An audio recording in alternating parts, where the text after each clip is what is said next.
Audio Jungle. Assalamualaikum warahmatullahi wabarakatuh. Apa kabar anak semuanya? Mudah-mudahan kabar baik hari ini dan kita semua diberikan kesehatan dan tiada kurang satu apapun. Baiklah anak-anak, kita langsung saja ke materi tema 2, persatuan dalam perbedaan. Subtema 2, kerjasama mencapai tujuan, kelas 6, pembelajaran ketiga. Adapun hari ini yang akan kita pelajari materinya adalah materi bahasa Indonesia, muatan materi bahasa Indonesia dengan muatan materi IPA. Bahasa Indonesia kita akan membuat peta pikiran menggunakan kalimat efektif dengan aspek apa, siapa, mengapa, bagaimana, kapan, di mana. Sedangkan IPA-nya memahami dan menuliskan cara hewan menyesuaikan diri dengan lingkungannya. Kita langsung ke pembelajaran yang ketiga. Kerjasama merupakan hal yang sangat penting dalam mencapai tujuan sebuah kelompok. Apakah kamu pernah melakukan kerjasama untuk mencapai tujuan? Nah, kita akan membaca sebuah teks dari buku tema 2, Pertempuran Ambarawa. Pada tanggal 20 Oktober 1945, tentara sekutu di bawah pimpinan Brigadir Battle mendarat di Semarang dengan maksud mengurus tawanan perang. Kedatangan sekutu ini dibocongi oleh Netherlands Indies Civil Administration atau NICA. Namun, ketika pasukan sekutu dan NICA telah sampai di Ambarawa dan Magelang untuk membebaskan para tawanan tentara Belanda, para tawanan tersebut justru dipersenjatai sehingga menimbulkan kemarahan pihak Indonesia. Pada tanggal 26 Oktober 1945, di kota Magelang terjadi pertempuran antara pasukan Tentara Keamanan Rakyat atau TKR dengan pasukan gabungan Inggris dan NICA. Insiden tersebut terhenti setelah Soekarno dan Brigadir Battle melakukan perundingan dan memperoleh kata sepakat. Namun, ternyata pihak sekutu mengingkari janji. Pada tanggal 12 Desember 1945, pertempuran berkobar di Ambarawa. Kolonel Sudirman langsung memimpin pasukannya yang menggunakan taktik gelar supit urang atau pengepungan rangkap dari kedua sisi, sehingga musuh benar-benar terkurung. Setelah pertempuran selama 4 hari, pada tanggal 15 Desember 1945, pertempuran berakhir. Indonesia berhasil merebut Ambarawa dan sekutu dibuat mundur. Kemenangan ini diperoleh berkat kerjasama dari seluruh rakyat di Ambarawa. Kemenangan pertempuran ini kini diabadikan dengan didirikannya Monumen Palagan Ambarawa dan diperingati sebagai Hari Jadi TNI Angkatan Darat atau Hari Juang Kartika. Setelah membaca teks, kita akan melengkapi peta pikiran menggunakan kalimat efektif dari kata apa, mengapa, siapa, di mana, kapan, dan bagaimana. Nah, kita mulai dari kata apa. Contoh, misalkan kita membuat dari kata tanya apa yang terjadi pada tanggal 26 Oktober 1945.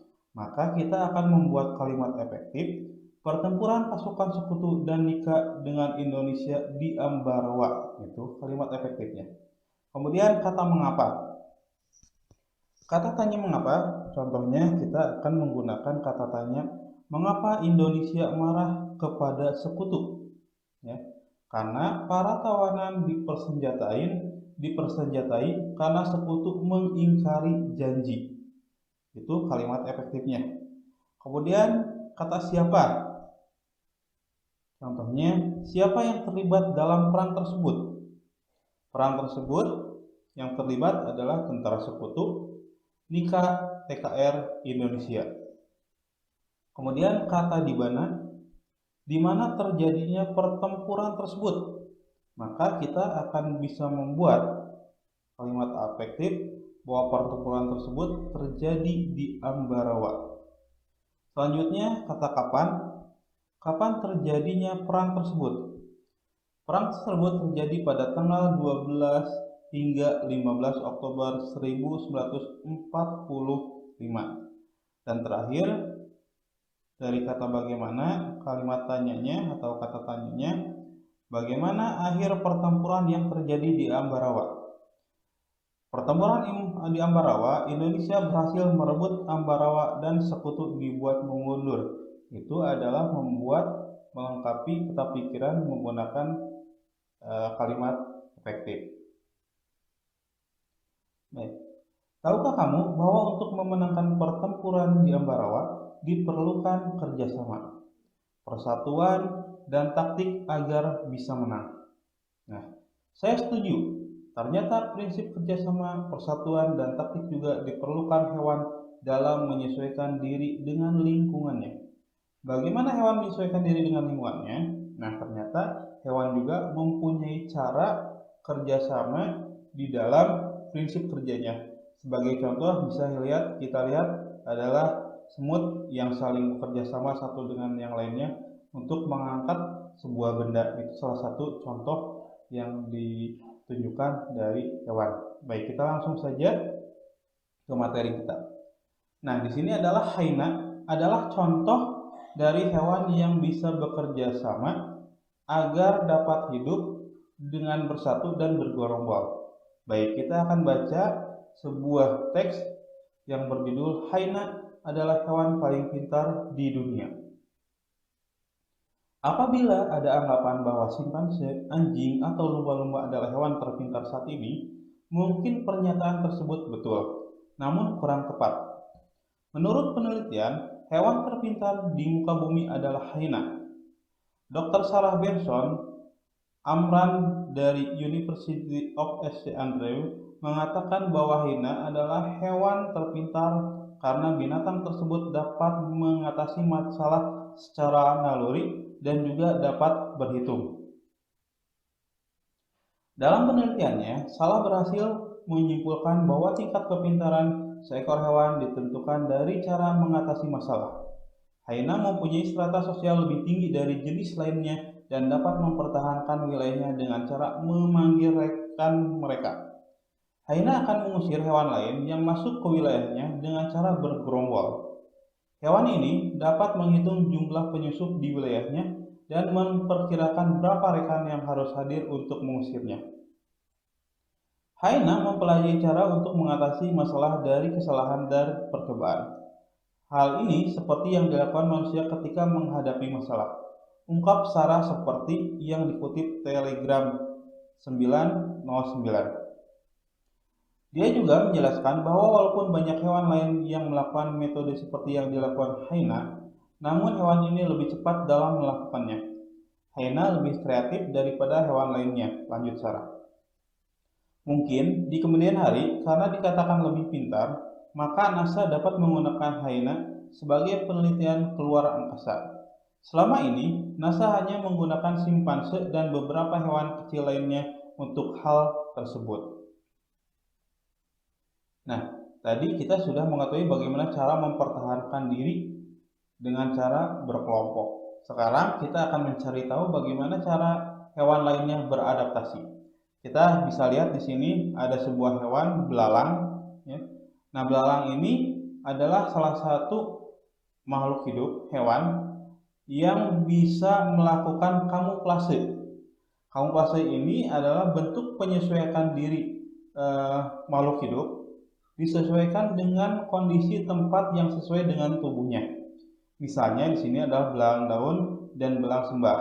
Nah, belalang sering hinggap pada daun untuk menyesuaikan warna dan bentuk tubuhnya. Itu adalah salah satu hewan yang bisa berkamuflase, yaitu dengan cara menyesuaikan diri dengan lingkungannya agar tubuhnya sama dengan tempat yang dihinggapinya, belalang sembah. Kemudian yang kedua adalah mimikri. Mimikri ini adalah bentuk penyesuaian diri dengan cara mengubah warna kulitnya yang disesuaikan dengan tempat beradanya. Misalnya ketika bunglon berada di batang kayu, warna kulitnya berubah dari hijau menjadi kecoklatan dan kehitaman atau sebaliknya. Perubahan warna ini membuat bunglon mampu membaur dengan lingkungan. Nah, salah satu yang mempunyai cara penyesuaian diri dengan cara mimikri adalah bunglon. Kalau tadi dengan cara kamuflase itu adalah bentuk penyesuaiannya hinggapnya, kalau mimikri pada bunglon adalah bentuk penyesuaian dengan cara mengubah warna kulitnya. Selanjutnya ada autotomi. Nah, autotomi ini adalah salah satu bagian cara mempertahankan hidupnya dengan cara melepaskan ekornya. Nah, cara ini disebutnya adalah autotomi. Ekor yang telah putus akan tumbuh lagi seperti semula. Nah, salah satu contohnya yang dapat melakukan autotomi atau melepaskan bagian tubuhnya adalah cicak. Selanjutnya ada dengan cara menggulungkan diri. Salah satu bagian contohnya hewannya adalah terenggiling. Nah, terenggiling melakukan penyesuaian diri dengan menggulungkan tubuhnya membentuk spiral. Cara ini dilakukan untuk melindungi diri dari serangan musuh. Contoh hewan lainnya yang dapat menggulungkan diri adalah lipan, ya, itu salah satu contohnya yang menggulungkan diri. Nah, selanjutnya kita akan cari tahu hewan apa saja selanjutnya yang bisa menyesuaikan diri. Kita lihat di sini adalah cumi-cumi. Cumi-cumi ini adalah hewan yang tempat hidupnya adalah di air. Bagaimana cara cumi-cumi menyesuaikan diri terhadap lingkungannya? Ya.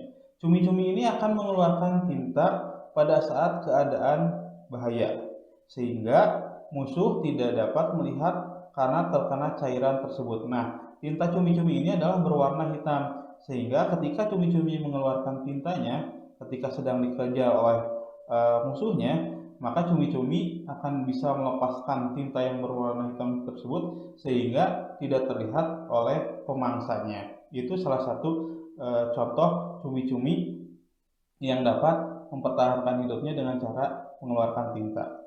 Selanjutnya, walang sangit.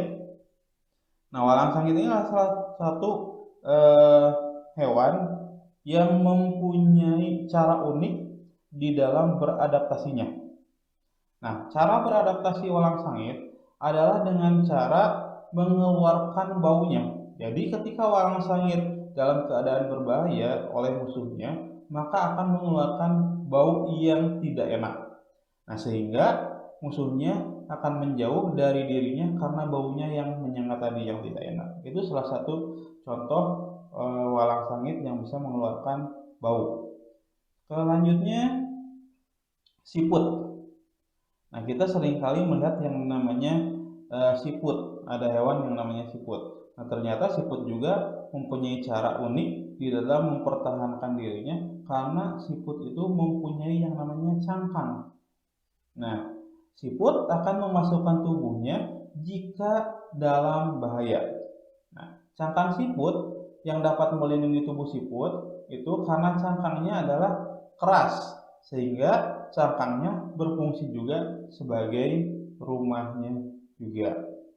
Nah, cara adaptasi hewan untuk melindungi diri itu ada beberapa. Di antaranya ada kamuflase, kemudian ada mimikri, autotomi, ya, menggulung tubuh, kemudian menyemburkan tinta, juga ada yang mengeluarkan bau yang menyengat. Nah, sebagai tadi kamuflase yaitu pada belalang, kemudian mimikrinya adalah bunglon yang terjadinya, kemudian autotomi atau memutuskan ekornya itu adalah pada cicak, hewan cicak, kemudian menggulungkan tubuhnya adalah pada terenggiling, kemudian ada yang mengeluarkan bau yang tidak sedap atau menyengat, ya, yang sangat bau itu ada hewannya adalah walang sangit contohnya. Selanjutnya menyemburkan tinta atau mengeluarkan tinta itu adalah pada cumi-cumi.